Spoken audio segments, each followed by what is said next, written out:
What's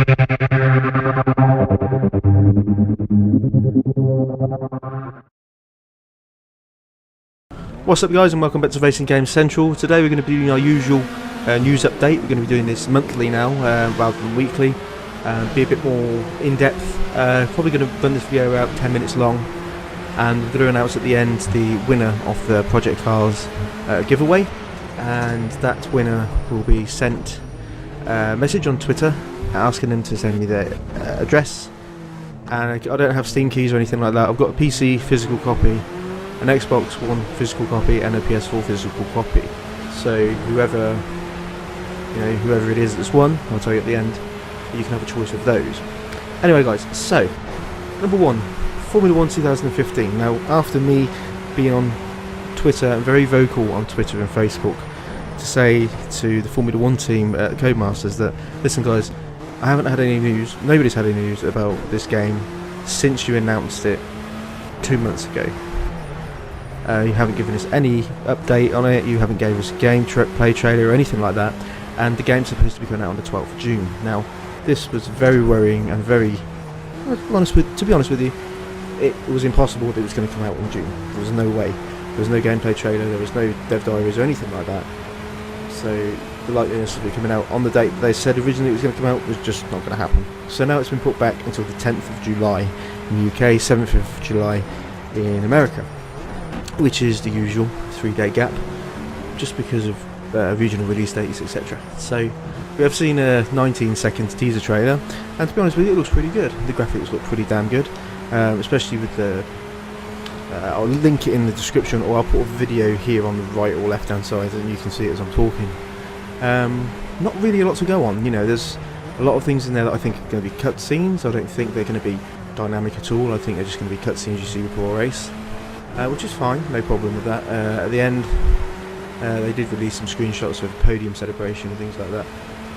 So yeah, pleased to see something a bit more, but they haven't really talked about any of the features or anything like that. All they've done is just released that just to shut us up moaning and asking for a teaser, so that's what we've got. So any more news that comes on that I will give to you. Now, Project Cars, there hasn't been an update for it yet. I believe the first car pack's coming out sometime at the end of this month, or the beginning of next month. I believe there's a 10 car pack. They won't tell us what cars are going to be in it, but I think it's going to be tied into something that I asked one of the developers, or the lead creative designer of Project Cars. Now, when Project Cars was first started, it was what's called a WMD, World of Mass Development product. I invested £300 into it as a donation to Project Cars as an investor into the business to kickstart it. To myself and 50 or 60,000 other people also invested into it, and they raised about 4 or 5 million pounds. Now, that wasn't enough money to raise a AAA title to get out on all platforms, so Bandai Namco came in and put the extra money up and put their name on it and gave them some more resources to work with, which is fantastic. But I'm going off the topic here, and I don't mean to, I do apologise. Basically, I am a big oval fan and a big oval racer, and there's been some it's quite controversial, to be honest with you, my opinion on this, because in the trailer, there was an official trailer, there was dynamic pit crews, you can see the actual pit crew working on your car. There was what seemed to be some kind of stock car racing, which 9 times out of 10 you would associate with oval racing, and that's what the big problem is for me. There's no ovals in this car pack. Bearing in mind that NASCAR and IndyCar is probably the second most watched motorsport product and series on the television in the world, next to Formula 1. I think in America it is the biggest when it comes to IndyCar and NASCAR. That is their kind of forte. So you're basically slapping the entire American audience in the face by not having these things at launch. You know, Forza Motorsport 2 had ovals, Forza 3 had really good oval circuits, and Forza 4 again had a couple of ovals as well. In fact, I think it was actually just Twin Motivi. I don't even think the benchmark ring was in Forza 5, but Indianapolis was in there, so at least it was an oval. There was a stock car and there was an Indy car, so you know you can't not Forza too much for that. But I'm not going to comparison to Forza. You know, you really can't. This game is a genuinely good game, and the AI is brilliant AI. I may get frustrated with it sometimes because I run about 60% on AI, and it is bloody difficult. I use a wheel. I use the Thrustmaster TX wheel for the Xbox One, the one that hasn't got a microphone port, which is quite well renowned for a wheel now that costs £350. It doesn't even have a microphone slot. It's a bit annoying, but there's ways around it. I'm not going to go on about that. I digress on that. But no, simply enough, Project Cars is probably the racing game that I've been waiting for a long time. Is it diverse in the motorsport disciplines that it represents? For Kickstarter project, yes. For a game that from the very beginning we were aware that this was going to be an ongoing process, that Project Cars was going to be very much released on the consoles, on 360 it was then. This is how far ago we're going back. We're going back nearly 5 years when this game was first initiated within Slightly Mad Studios. Their breakaway from EA, and they wanted to do their own thing, which is great. It's the first simulation-based racing game on any console that's ever been done before. The settings, if you've not played Project Cars yet, I'm not saying go and buy it, just rent it. If you can you still rent games these days? I'm not entirely sure. But if you can, then rent it. But if you can't, then you know you might have won the competition. If you have, then brilliant, you've got a free copy. But no, seriously, you really do want to try and play it because it is probably a genre-defining experience. There's so many more different camera angles. There's so many more things that can go wrong. The mechanical failures, wheel nuts getting stuck in the pits and things like that. But again, I'll say it once more, it's a very much, you could call it kind of a beta, you know, a game that's released as a base game, and you get constant updates throughout the process of its life to bring more features into it. People have been moaning about Ferrari and Lamborghini not being involved in it, Porsche not being involved. You're never going to get Porsche. Forza spent £3.5 million to get the Porsche license for 3 years on license from EA, but EA have got that knocked into the ground, and you're not going to spend that kind of money just to get a type of car in your game unless you are highly funded like Microsoft Studios and turn tenants. Bearing in mind, let's comparisonise a little bit to Forza, whatever you want to call it. We've had this discussion before. If you compare it to Project Cars blows out the window, and it's a game that has. It's not graphically as beautiful as Forza. It's not 1080p. It's 900p. But that doesn't matter graphics-wise. That's just the resolution. But graphically, it's not as beautiful. Yes, it's got screen tearing on some tracks. Yes, there's some frame rate issues if you turn all your settings on the console to maximum. There is some slight frame rate problems there. I recommend you turn your heat haze right off, and then that seems to sort a few problems out. But in general, you know, it blows Forza out the water. And this game was made for. The judging on the research that I've done, Bandai Namco putting the 7 million into it. So this game was made for the best part of £12 million. And bearing in mind, Forza is made for £180 million. I think they really do need to take this as a smack straight in the chops. They could slap round the face and say, look, these guys can do this with the experience they've got, with the fans that they've got. The fans have built this game, and that's what I like about Project Cars. The fans have built it from the beginning. And that's why it's so good, because we had an input into it. And yeah, I think that's the way forward for these games. I think Forza again will have to kind of do that sort of thing, do proper research and get people involved in the community. What do you want in this game? You know, I'm a bit miffed that ovals aren't represented yet, and I do believe that they're going to come very soon. I think they have to. I think within the next 2 to 3 weeks we're going to see some kind of expansion pack. They've already announced there's going to be 5 or 6 expansion packs through different forums and things like that, through the community managers and things have said there are going to be a lot of cars added, there's going to be a lot of expansions added. This is very much a base game that we want to last over the next 3 to 5 years. So I'm not saying you're not going to get ovals or the car that you want in 3 years time, you know, because you're just going to sell the game. But I am saying that it's very much a patience and very much a building game, you know. It's very much a first step in Project Cars, and I think the next game they develop will be a lot more complete and a lot more full of the features they've added to this game. And it's really dependent on community feedback. There's a lot of things coming soon. on the menus, you see in your career mode, coming soon, coming soon, coming soon. At the very first menu, all you see is one big box there that says coming soon. And yeah, I'm really looking forward to the future for Project Cars. Dirt Rally as well is 25% off on Steam at the moment if you want to go and buy that. That is a proper hardcore rally game. You are not, I would recommend staying well away from that unless you are somebody like Ken Block, who is actually fucking brilliant at racing and rallying, because I'm boggled. I downloaded it for my PC. My PC is not exactly a brilliant spec PC, but I downloaded it and I played it for about 10 minutes and I haven't touched it since, and this was when it first came out. And that's not saying it's a bad game, I say, but for me the skill base, I haven't got that skill base to be able to race at that ability. And to be fair, I don't really like rallying, so it kind of loses my interest a little while into it, because yeah, I'm not really a rally sort of person. But I think, again, we're talking about racing games.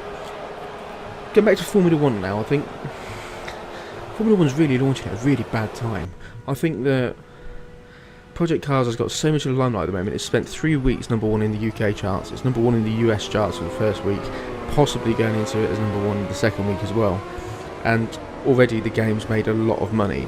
So, you know, people are going to be talking about sequels and things like that. Are we going to see another one? I don't think, you know, we're not going to see another Project Cars 2. I don't think. I think it'd be called something different, but it'd be the same people who make a Project Cars simulation-based game. But will it be called Project Cars 2? Probably not. I think there's more better names you could go for in a racing game, to be honest with you. I think they should buy the Toka name off Codemasters, because Codemasters don't have the funding, obviously, to make a game like Toka Race Driver 4. That would be insane.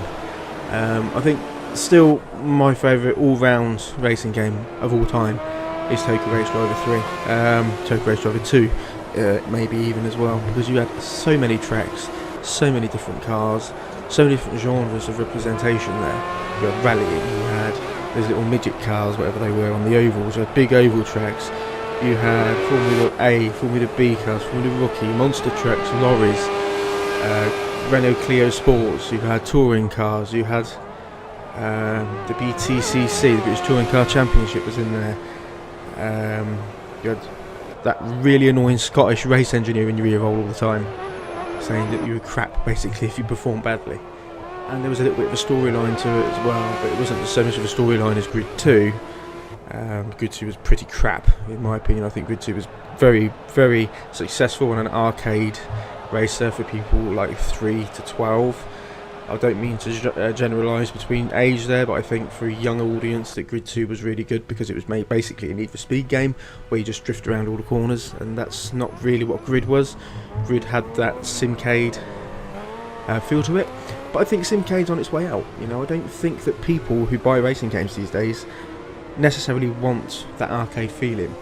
If you want that, there's other games out there. You've got your Need for Speeds and things like that. They're always going to be arcade-based games, because that's the mass audience and that's your mass demographic, and that's what most people at EA kind of tend to go for.